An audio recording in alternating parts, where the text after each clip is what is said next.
Vamos a hablar con Inés. ¿Cómo estás, Inés? Buen día.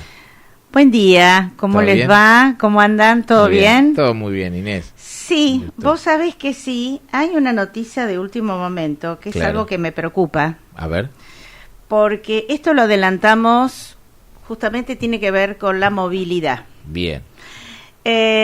Nosotros, el año pasado, cuando se habló en la Cámara de Diputados y en Senado que se aprobó la ley de movilidad, Sí. en ese momento,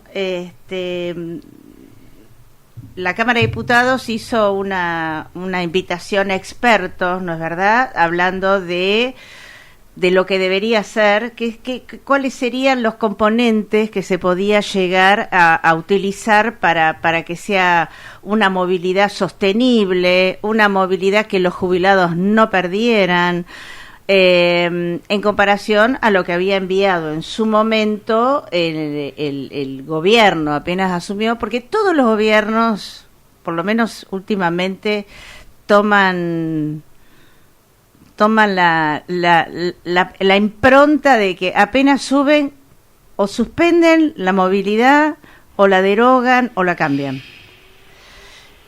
Cada cual con su librito. Claro. ¿Está? Sí, sí. En la época de Macri, cuando asumió Macri, dijo que la movilidad que había no servía y cambió la movilidad por los dos componentes, IPC, índice de precio, y variable de salario. Era 70-30. Él quería hacerlo todo por IPC, todo por índice de salario, índice al consumidor. Y Pichetto le dijo, no, pongamos un 30% de salario. ¿Por qué? Porque el salario, sí o sí, debe estar la variable de salario, porque así lo indica los fallos de la Corte y también lo indica la Constitución en su interpretación, donde dice que la jubilación es el salario, la consecuencia del salario. Bien. ¿De dónde sale la jubilación? De los aportes de los salarios de los trabajadores. Claro. Bueno,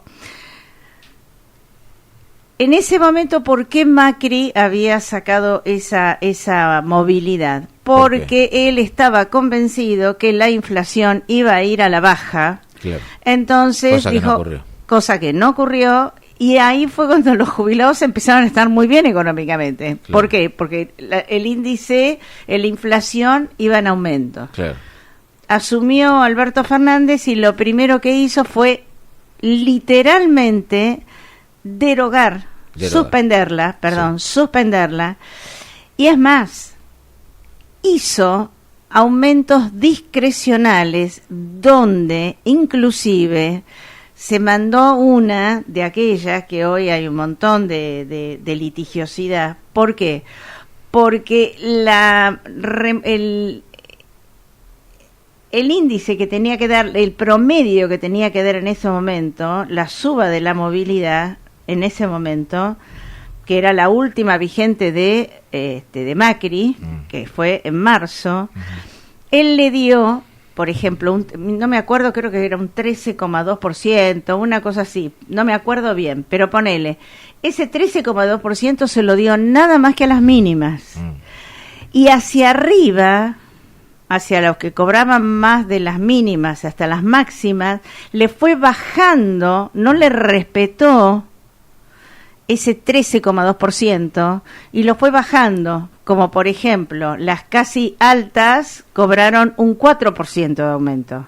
Totalmente inconstitucional, una locura. Hoy hay un montón de litigiosidad. Sí, sí. Después salió la ley de movilidad, ¿es verdad? Que salió con otros componentes. Asume este gobierno, Milei, ¿y qué vuelve a hacer?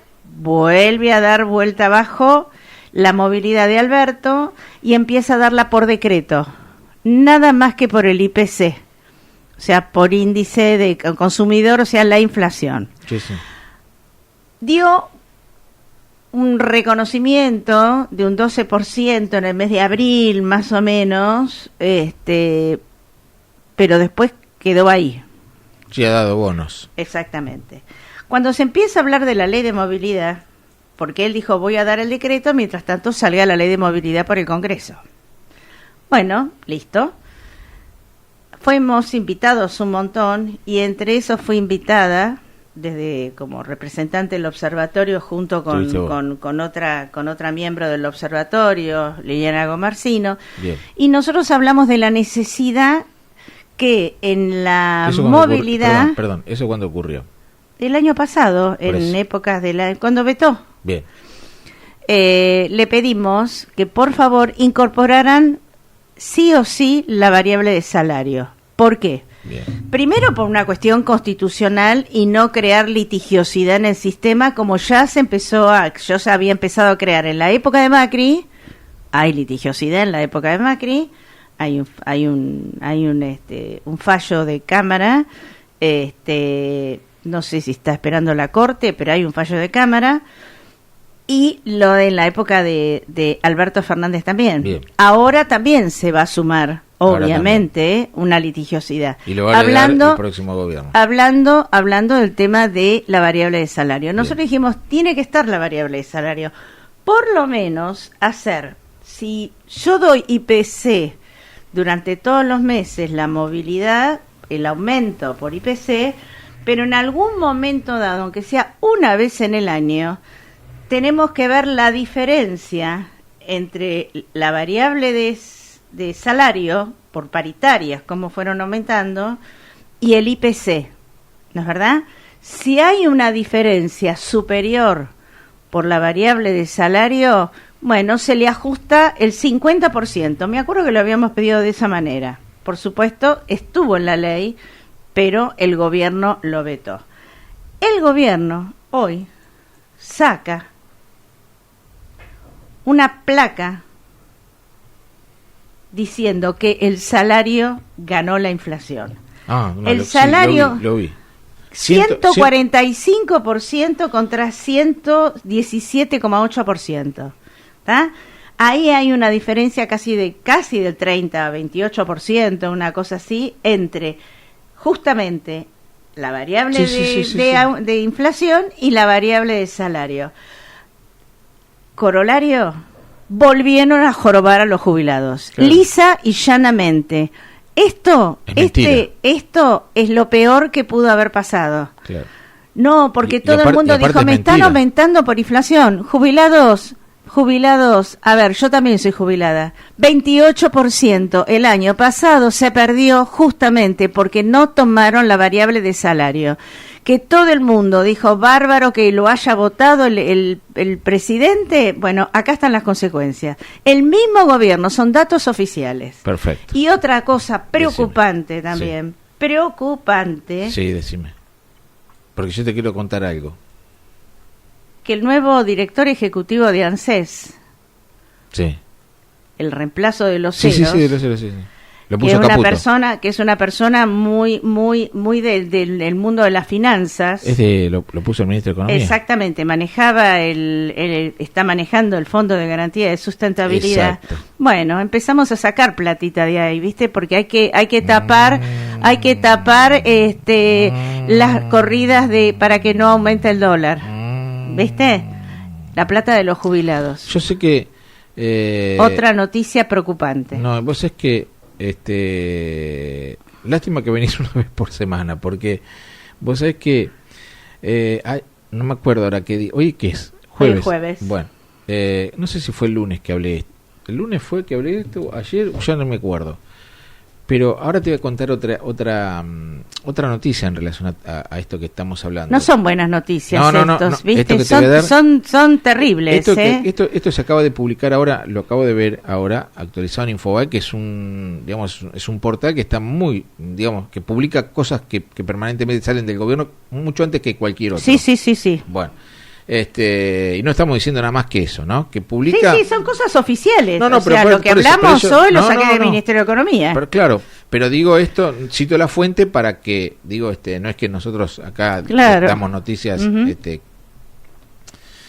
Bueno, en relación a la economía, no me quiero ir de tema, pero justamente, ¿no? Hay un informe de la CELAC que es lapidario con el gobierno de Milei. Y uh-huh. dice, y habla de que está atravesando y marca y traza, mejor dicho, un paralelo con la última parte de la convertibilidad y lo acerca al 2001 y dice que si no corrige rápidamente el gobierno, estamos en serio riesgo de que esto no llegue a fin de año, ¿no?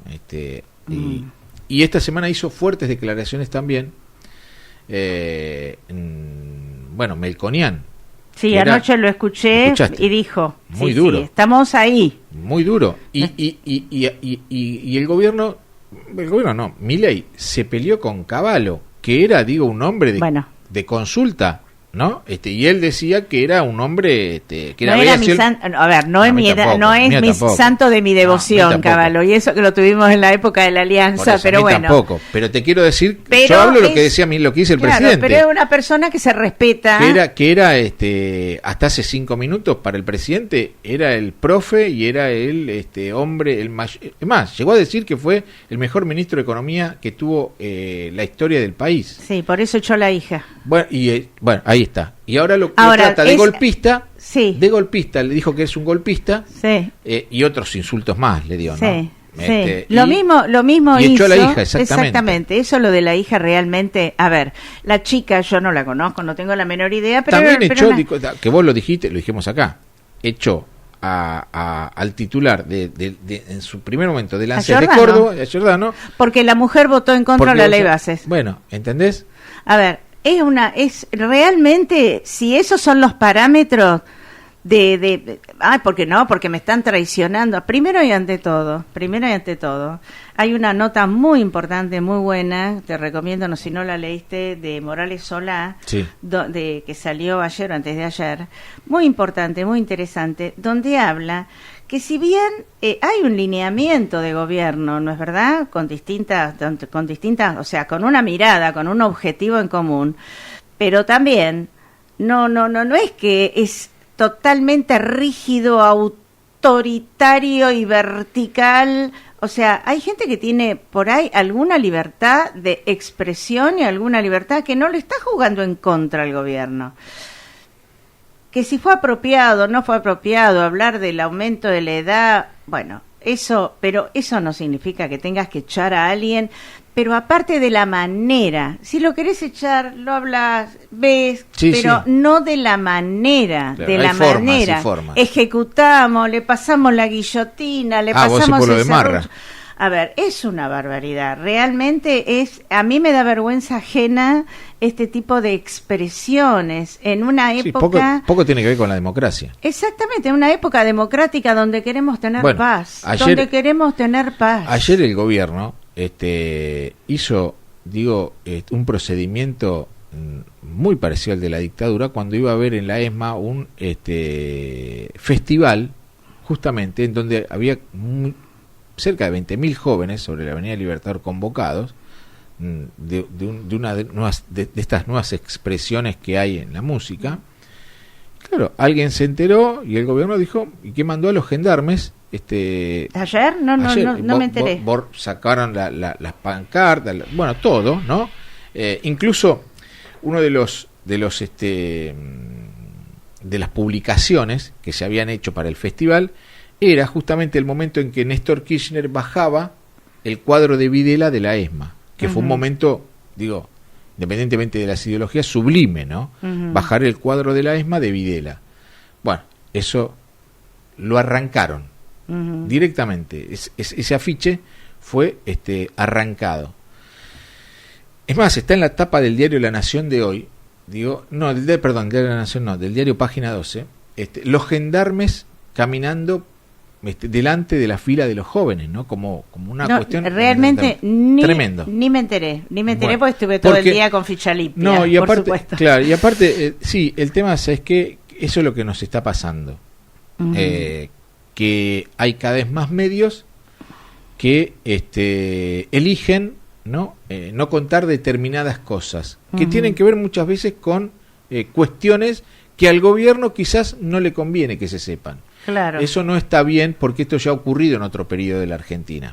No, pero bueno, yo realmente ayer ni siquiera estuve todo el día en la cámara mirando cosas de la cámara. Bueno, pero te quiero contar esto. A ver, contame. Cambio de tema. Sí. Y te digo, El gobierno, dice, inició la auditoría y convocó a 300.000 beneficiarios de pensiones por invalidez para que se sometan a una evaluación médica. Sí, eso se hizo toda la vida. Bueno, pero escucha, el Ministerio de Salud de la Nación envió ayer las primeras 300.000 cartas, documento, a beneficiarios de pensiones no contributivas por invalidez laboral, de las provincias de Chaco, Buenos Aires, Tucumán, Mendoza, San Luis y Santa Fe, en el marco del proceso de auditoría de más de 1 millón de casos que ellos dicen estarían evaluados. Con irregularidades. Sí, ellos hablan en realidad de 900.000, bueno, en realidad sí, claro, con irregularidad, que dicen que ellos pueden encontrar un ahorro, ¿no? Porque hay, según ellos, irregularidad, estimado del orden de los 900.000 millones de pesos este año por esta cuestión.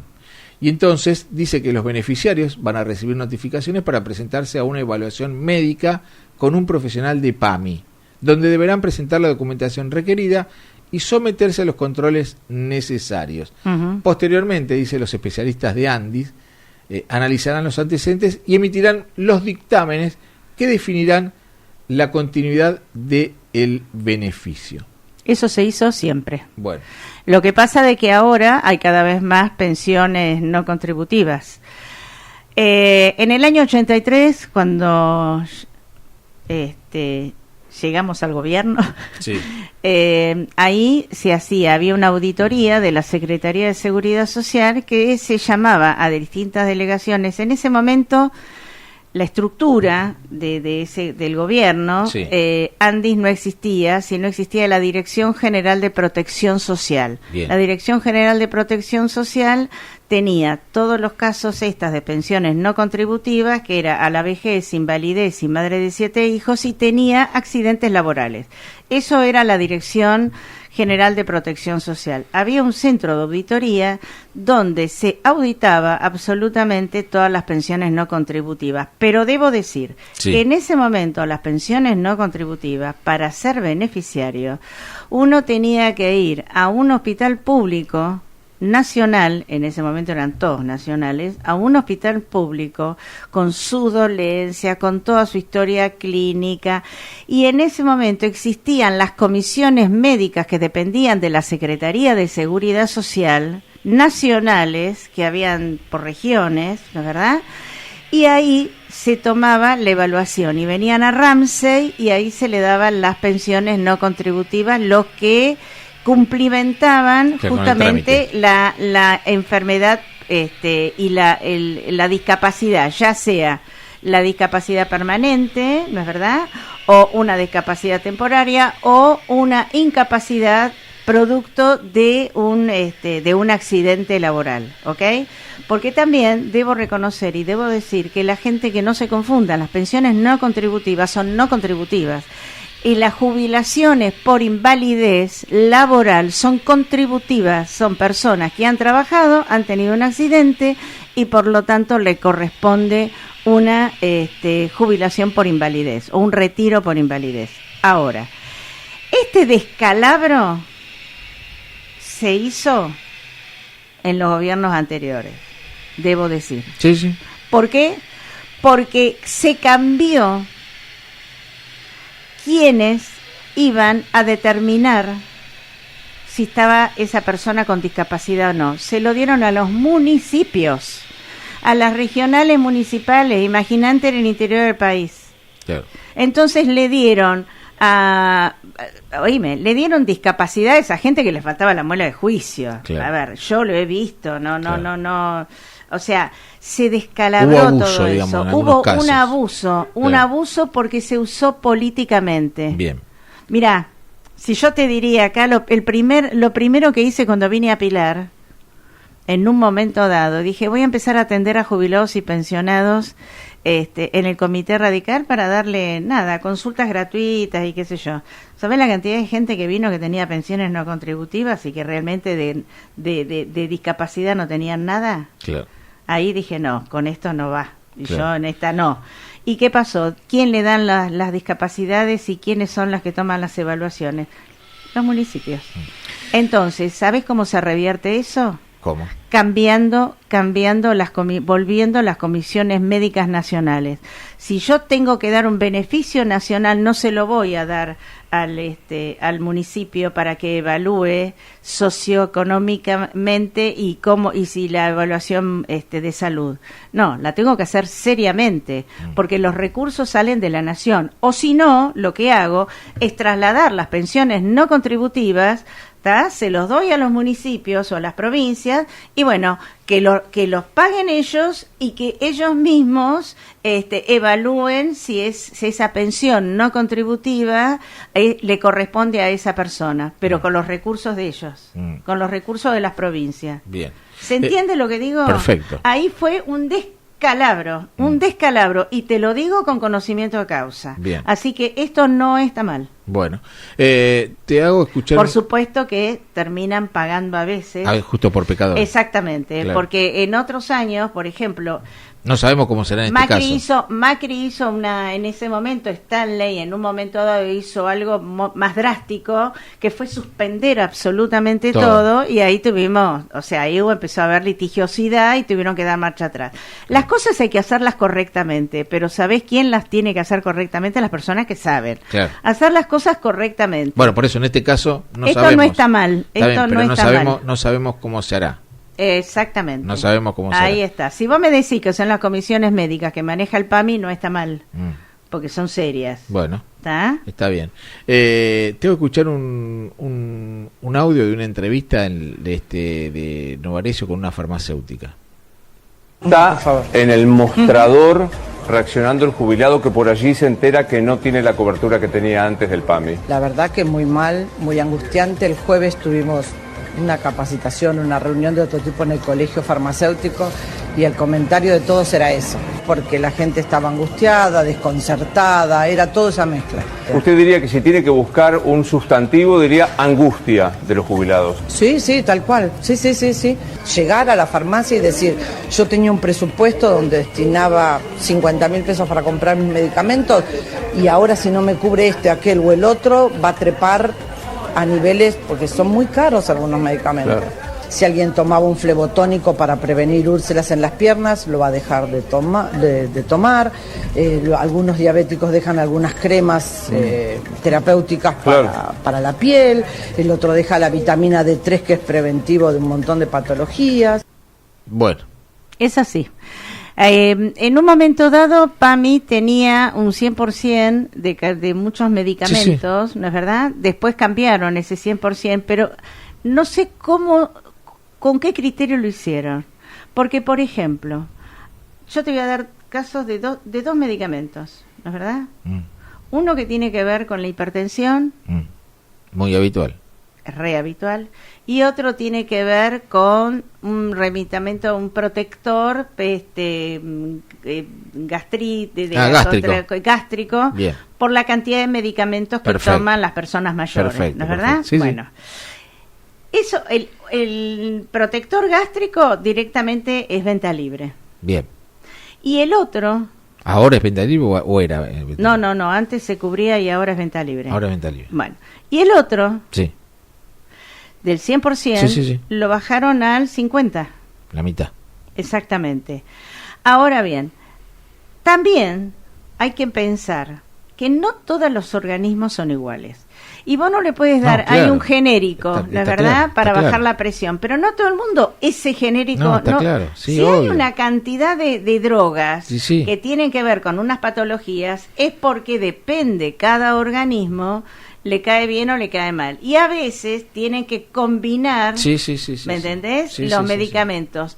Y los que están combinados no entran en descuento. No entran. Entonces tenés que ver otros medicamentos. Entonces la médica o el médico de PAMI te va cambiando para ver qué es lo que podés tomar dentro de tu patología para que te cubre entre el 50 y el 70%. Pero el 100% prácticamente ya casi no hay ninguno.